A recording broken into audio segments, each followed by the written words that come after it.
What's up, guys? I am here for a video response to Cody's excellent video about 13 myths about Dungeon Masters.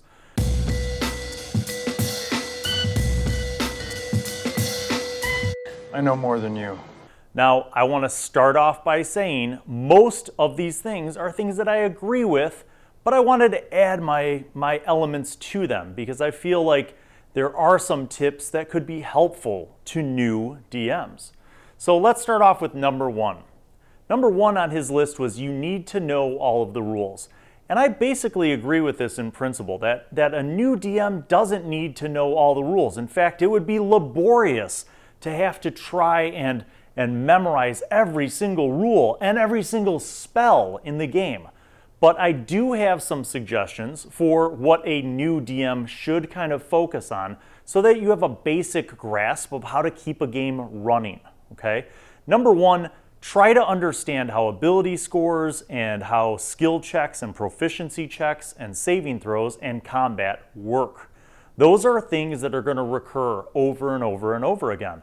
And if you understand how to use them, you can actually engage your players better. So if you have a group of 4, 5, 6 players, you can kind of look at what proficiencies they have, what abilities they have, and then you could think about how to integrate that character's skill sets into your game to give them challenges. Here's an example. A lot of characters don't choose proficiency in things like nature or medicine or history because they don't find it useful. But if you engage them with those kind of things, you can throw little opportunities for them to have those skill checks in place. Now, what I will say is this. Don't bother memorizing how every spell works because that's not your job as a DM. That's the job of the player. The players should have their spell sheets written out or have tabs in their book or have those little handy-dandy spell cards that D&D makes so that they will be responsible for knowing how their spells work. You do not have to know how all of that works. But above all, don't feel like you need to know all the rules to start playing the game because you don't. I started playing the game when I was a little kid, and by the time I was 10, I was DMing. Did I know all of the rules of first edition AD&D? Heck no, I did not. And neither should you. Number two, the myth was that you have to be a veteran player to be a good DM. I also agree with Cody that you don't have to be a veteran player, but it helps if you know the game as a player a little bit. Because then in a lot of ways, my analogy is like an actor and a director for a play or for a movie. Okay? The director of the movie needs to kind of understand the basics of the actors and the basics of the characters that those actors are portraying. So if you have a little bit of experience as a player, it will help you out, but don't feel like you have to be a master role player in order to be a DM. In fact, I know a lot of DMs who are not really good at role-playing, but they're decent DMs. So sometimes those skill sets are not necessarily intertwined. Now I will say this, it can help, even if you're not a veteran player, it can help if you're the kind of person who can tell stories or tell jokes or just straight up BS and lie very easily, you might be a great candidate for a DM. All right, number three, the game is your story. I agree with Cody. You definitely do not have to create like a whole world or write a whole bunch of original adventures in order to DM a game. It's just not necessary. You can make things up as you go along. You can use pre-published adventures, or you can look at tables. There's so many free resources out there for little story hooks and adventure hooks. And that's really all you need to get started. Just something to engage your players. Number four was your plots have to be original. I definitely agree with Cody on this, and I wanted to kind of piggyback off of his point. You do not have to write some epic original storyline, because in part that's ridiculous. There's a phrase that every story has been told. Every story has already been told, and that's kind of true. So my suggestion is to look at this almost like a DJ would look at creating a song. Instead of trying to come up with something purely original, take elements and influences from different things and borrow and adapt them and remix it into your own jam. And that's a great way to kind of get your stories going. It could be characters, it could be locations, it could be adventures and plots from different things. And it doesn't even have to be from fantasy influences. A lot of time I get inspiration from everyday life or historical events or different cultural things, and I just mishmash them and make them into my own thing. All right, the next one is about books, okay? And I'm laughing because I'm going to tell you my own story. I started playing D&D when I was a kid, and for the first 7 years, I owned 2 books, the Player's Handbook and the DM's Guide. And this is back in first edition AD&D. I didn't need all of the books, and I didn't really have any loss of adventure. Our group was just fine with having a couple books. And in 5th edition, Cody referenced picking out the Player's Handbook and the Monster Manual and Volo's Guide. And I think 5th edition has some great books for you, but I have said this before and I'll say it again. You and your group could play D&D with just the Player's Handbook. Literally. That's it. The rest is about using your imagination. The books are helpful, and if you have the money to do it, sure, go ahead and get them. But do not feel like you, as the DM, must go out and buy the books for your whole group to be able to play the game. It's simply not necessary. Having a Player's Handbook is great. If the group wants to pool money and buy a resource library, great. If somebody wants to pony up for a D&D Beyond account so you have access to all that stuff, fantastic. But don't feel obligated to own all of the things. And this extends not just to books, but also to minis and terrain and all that stuff. You don't need that stuff because role-playing games are theater of the mind. Are they cool? Absolutely. But don't feel compelled to be somebody who has to spend hundreds or thousands of dollars on your hobby in order to have fun. Number 6, you have to voice act all of your NPCs. Yeah, Cody is right. You do not have to be an actor to run a game. And I'll say in my experience that I have played in a lot of groups where the DM never did any voices and never brought anything really to life. And a lot of the players just talked in their own normal voices, and you could have great fun doing that, okay? But what I will say is this, as a new DM, it doesn't hurt to kind of start developing those skills. So if you don't have a background in acting or you're not really comfortable in learning about voices, there are a lot of really cool resources on the internet where you can learn. And I actually kind of like to look at it as building a NPC library of voices and just picking out a few that are commonly used. So here are some of the ones that I would commonly use in adventures and that you might want to start developing for yourself. A young person voice. I'm just a child.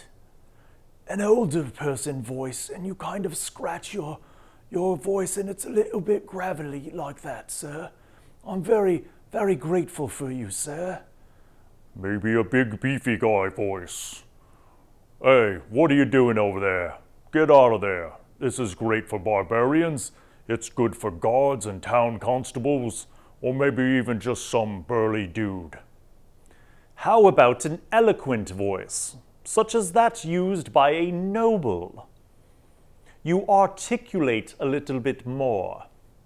And then I always enjoy the nasally sage voice, or perhaps I'm an acolyte at the local temple and a historian of some of the more regional religious ceremonies. Then I like to do high-pitched voices for certain kinds of monsters, like goblins, what is it? You could kind of steal a little bit of a Smeagol voice. You can use bad grammar, if you have trolls or Me want meats. Help me with getting meats or I each cross your legs. You could even extend your jawline, and kind of do like this. I like to do that kind of thing. So, those are just dumb things that I have come up with over the years, right? And you could fall back on that basic kind of set of 6 or 7 or 8 voices, and you could expand that, okay?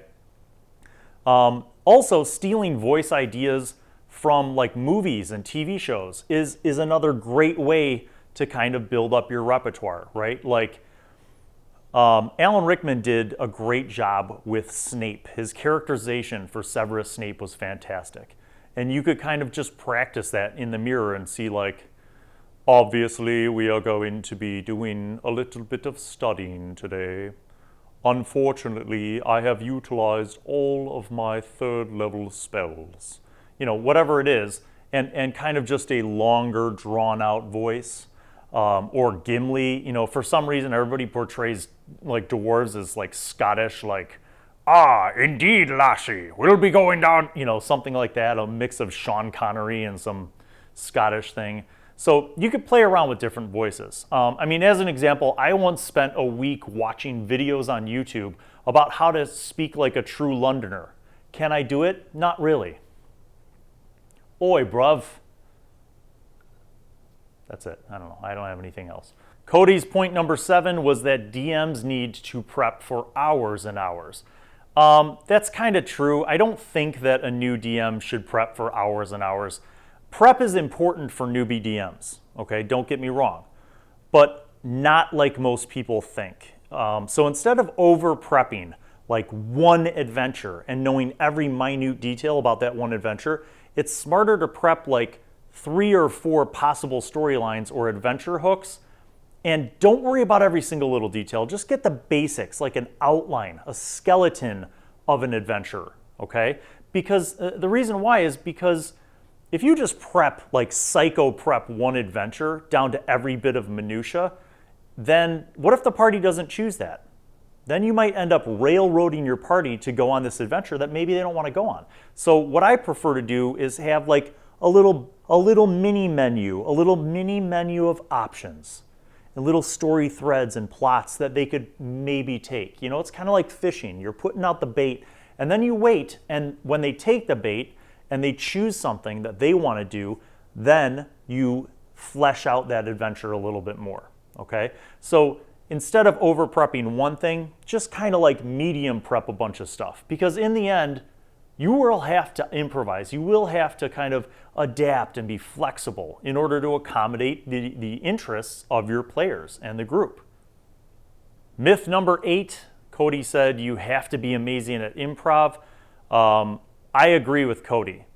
Most newbie DMs don't need to be amazing at improv, but it helps. And it's something that you should work on. So even if you don't start off being amazing at improv, it's something that you want to develop. Because the more you run games, the more you should develop your ability to improvise and be flexible. I do like Cody's point about letting the players add things to the game, whether it's naming the tavern or describing how things look, because that is a little bit more interactive and it lets them kind of contribute to the world and the story that they're in. So, you know, if you're just drawing a blank on what to name your blacksmith shop or your inn, or there's some caves nearby and you don't really have a cool name for them, let them name it, and it makes it easy for you, and it gets them a little bit more involved in the actual world and the story setting. If you make a mistake, PCs get killed. And yes, I agree with Cody. Don't be afraid to start off a bit easier on your party and gradually make things more difficult. But don't worry about making mistakes, because bottom line, you will. Even I do, and I've been running games for 40 years. Like, everybody makes mistakes. It's just a game, okay? And frankly, it's a game that you control. So if you make a catastrophic mistake, you could just talk to your group honestly and be like, you guys, I really screwed up. I didn't think that this encounter would totally end up in a TPK and everybody would die. I'm gonna retcon this and we'll do this or that, okay? Or option number 2, and this is something that I like because it's a little more organic, is if you screw up during an encounter, maybe you make something too tough and the players are just getting clobbered, instead of killing them, have the monsters take them prisoner. Why not? Maybe they could be food for the monster. Maybe they're going to be sacrifices for the bad guy's ritual, or maybe they're going to be turned into slaves and be forced to mine for the hidden gems inside the mountain. Whatever it is, you've now spared them from dying, and you've created this like side quest adventure thread where they're going to now have to figure out how to escape, right? And maybe that will involve some social interaction and like befriending some of the NPCs or bribing a guard or picking locks and, stealthing their way out. Think about like Indiana Jones and the Temple of Doom, right? Like that was a kind of a dismal situation. Indiana Jones had been poisoned and like brainwashed, and he was like under the bad guy's control. There are a lot of ways to take a tragic situation and make it more heroic. And it doesn't need to involve your mistake killing off the party. So don't worry about making mistakes. It'll happen, and have fun with it and be flexible. And you might even make things even better from recuperating from that mistake. Cody's number 10 was that you need to start your campaign at level 1. And he says, no, you don't. And I agree with that. But I will say this, if you're a new BDM and your group of players are new, it does help to start off at lower level. Now, I'm not saying necessarily level 1 every time. You could start off at level 3, you could start off at level 4. But I think for a new BDM and a newer group of players, starting off from 5th level down is generally a good move. Now, if you wanted to just run a one-shot to see what would happen if you guys started at level 15, cool, do that. But if you're looking for a long-term campaign experience, starting off in that lower level tier might be a good move because it gives you and your group a chance to experiment with the game and to grow into their characters, and to basically, for the players, to create an attachment to their characters and to really start building their own kind of heroic stories. Number 11, real campaigns go from level 1 to level 20. I could not agree more with Cody. That is absolute BS. And I'm going to tell you again that I've been playing D&D for 42 years at the time of this video. And my highest level character ever was level 15, ever. So a campaign does not have to be a lifetime commitment. There's no reason why you should feel compelled to go from level 1 to level 20. My tip for you guys is to play a campaign as long as your group wants to play it. And when people get bored or too many people die off or, personal situations change, feel free to end the campaign. Now, I will say that I have some tips about how to end a campaign, which include, giving the players some agency there. Talk to them about how they want to wrap up the campaign. Maybe they want their players to go off in a blaze of glory, and they're like, dude, we just want to fight a Tarrasque, and we know we're going to die. And you're like, okay, let them have some choices in that. Or maybe they want their characters to retire. Great, awesome. Maybe they want to kind of role play their characters settling down and starting families so that the children of those original characters become their new characters in a whole new campaign. I've done all of those things, and I've been in campaigns just like that, where all of those things have been options on the table. And it's nice to know that this character who you spent a lot of time working up doesn't just vanish and disappear. It's kind of like an epilogue. It's like a nice denouement in the story of your campaign. So try to have those options be out there, but never feel compelled to run a campaign from level 1 through 20. Myth number 12, your game should be played every week. I totally agree with Cody. This is ridiculous. The older I get, the more difficult it is to schedule games because we all have life commitments, no matter what we're doing. When I was a kid and I had nothing to do but go to school, of course, we played like 4 times a week and every weekend. But as you get older, it's a little more challenging. So do not feel like a campaign has to be played every week. Now, Cody suggested some great systems for rotating and playing like 3 weeks on, 1 week off. That's an option. You could play every other week. You could play once a month. I will say this, though, as a little bit of a warning for you newer DMs and groups. I will say that if you're not playing frequently, like if you're only playing once a month, it is important for the players and the DM to take notes on the session that they played. The reason for that is because if you don't play, except for every once a month or 6 weeks or whatever, then you start to forget what happened in the last session, and there's like continuity issues and an ongoing campaign, and people forget important things. So I suggest that if you're gonna play something on a more spread out kind of time schedule, like once a month or every 6 weeks, that you take really good notes so that all of you can kind of recap and review your notes before your next session.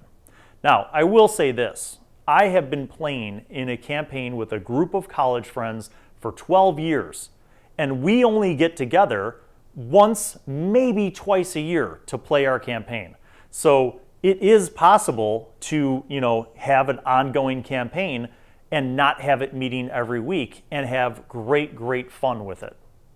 Cody's final myth was that if something goes wrong, your players aren't going to have fun. And you know what? Don't sweat it. Things will go wrong. I promise you. Prep or no prep, things will go wrong in a game. Sometimes you're going to have some sessions that are just boring. Maybe you're not on your game. Maybe you're actually tired or stressed out from real life stuff, and your game is just not very engaging. Maybe some of your players are distracted because they have their own issues going on. Maybe people just get bored and they do dumb things and they have their characters make bad decisions that leads the group into trouble. Okay? Sometimes those things can be bad. Sometimes they can ruin a session, but don't worry about it. Don't let it get to you. Don't sweat it. Just keep on going. And you can recover. I've had catastrophic games where a campaign almost entirely fell apart. I made a pivot, I made some slight adjustments, and got things back on track and got everybody re-engaged. And sometimes things will even happen that are outside the game, that are interpersonal, the chemistry between your players at the table. There might be some drama. We've all had it. And if that happens, don't sweat it. Just sit down with the people and have a real talk about it and try to resolve it in a meaningful way. Because in the end, role-playing games are about having fun and being with a group of people who are telling this story together with you. Those are my responses to Cody's video, and I hope that some of the additional information that I tried to provide is helpful or informative. We'll see you around. Thanks. Well, hello, it's me, Wizzy. I'm back once again to remind you to subscribe and click on the notifications button, and also watch videos that are over there. And then don't forget to tune in to the next episode of whatever show you are just watching, and crafting videos and DM tips and pro tips for vlogging and all sorts of gaming things. And also you could watch Bill eat food and watch other shows featuring Bill. He made me say that because he's a narcissist. Okay, bye.